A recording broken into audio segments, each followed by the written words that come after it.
I've been in chronic pain for probably the last 30 years of my life, as I told you. I started with a car accident and kind of deteriorated from there. The journey of my chronic pain has been peaks and valleys. There's sometimes where it's horrible, where you can't walk, you're laying on the floor, you're trying to function in life, but you always have that back pain. I've never known in 30 plus years what it's been like to not wake up and just have to face the day with that chronic pain and the limitation thereof of living life. And part of that journey of the varying degrees of pain did take me through to many different therapies. I've done physical therapy, I've done water therapy, I've done the pain management, I've done all the different exercises and stretching, proper back mechanics of not moving certain ways, to surgeries. I've had a discectomy about 14 years ago. I had a laminectomy probably 7 years ago. And while those did help the immediate situation of, say I can't feel my leg or I'm not able to walk, it still never took away the pain. I always had that chronic pain. And it would always start to deteriorate. And what brought me here is that, it'd been 7 years since the laminectomy. And at the time, they really wanted me to have a fusion.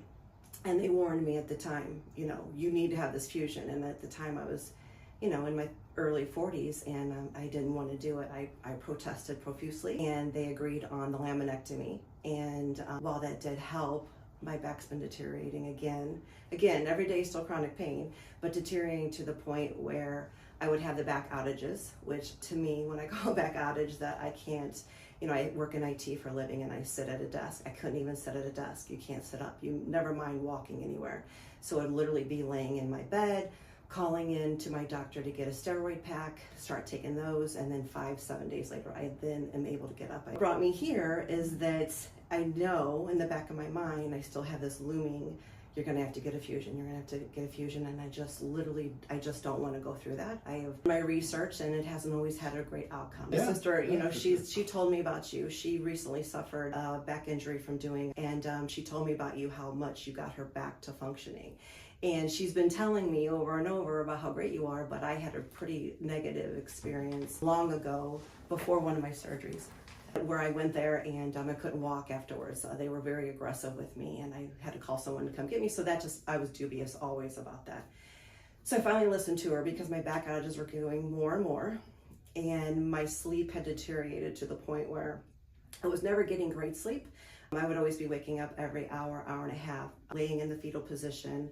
The pain would get so bad, I wasn't even able to sleep on my sides because my hips and my back would just be burning so bad. So I finally listened to my sister. I came here. I had great reservations. I was scared. Literally, the word was scared. You did such a wonderful job. In all the years I've been suffering with this back pain, and even the surgeries I had, nobody took the time to really explain to me what they were and what happened, what it meant. You took your time with me. I did some x-rays for you, and you took those x-rays, you went over them one by one with me, and that to me was huge. So I felt like you were invested. I felt like you had taken your time to really explain to me my condition and how you were a little bit different than everyone else. And at that point, kind of got me excited that maybe this person could really help me, and you have. When you're in chronic pain, it affects your personality. It affects who you are. And even with my family have all noticed, you are a different person. You're just more bright, more energetic, more happy. And you try to mask it and you try to put on that brave face, but everybody from work to my home life has noticed that. As far as physically what I've been able to do, I always would like to take walks. Hiking has been I haven't been able to do in some years now. I have not been able to walk at all. I just stay home, and I even would try to walk downstairs back and forth. That has changed immensely. And I did take a trip to New Hampshire and the White Mountains, and there's lots of gorges there. And every single day, I was able to the boys had to keep up with me. So one of the hikes had over 2,000 stairs. Got up, I did my stretching, and I go. And I'm still waiting for that shoe to drop. I still have to be careful on what I do and how I move, and knock on wood, wherever there's some wood, that hasn't happened. And that has surprised me more than anything. It's so important to be consistent, and I listen to the doctors, and I always have.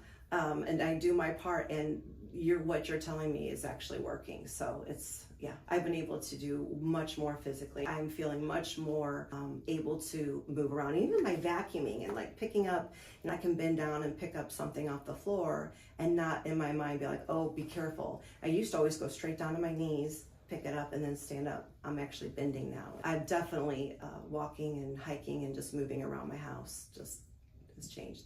Having that chronic pain and the limitations thereof, you worry about what that future does look like, because you're trying your hardest and you're trying to put on that brave face, but you know that things are supposed to, deteriorate when you get older, and I don't know how I can deteriorate more. Like, that was the situation I was in. So now, yes, I'm like, I can't live without this place. I definitely feel so much better about the future and what I'm able to do. And now I'm not thinking about that gloom and doom anymore. I'm going to take care of myself and invest in myself and my body as much as I can, so that I can get every last drop out of this body and not just live, but living, experiencing life. Your practice that you have from the time you walk in the door to the time I leave, I feel like every single person, the person at the front desk, the techs, the people helping getting you on and off machines or giving you the light therapy, even the other doctors that don't even, really, I didn't think know me or, work on me. They know me by my first name. I literally feel that everybody is here, that they're invested in me as much as I am. Like, they want my success just as much as I do. So I feel it from everybody in here. It's a wonderful place you have here.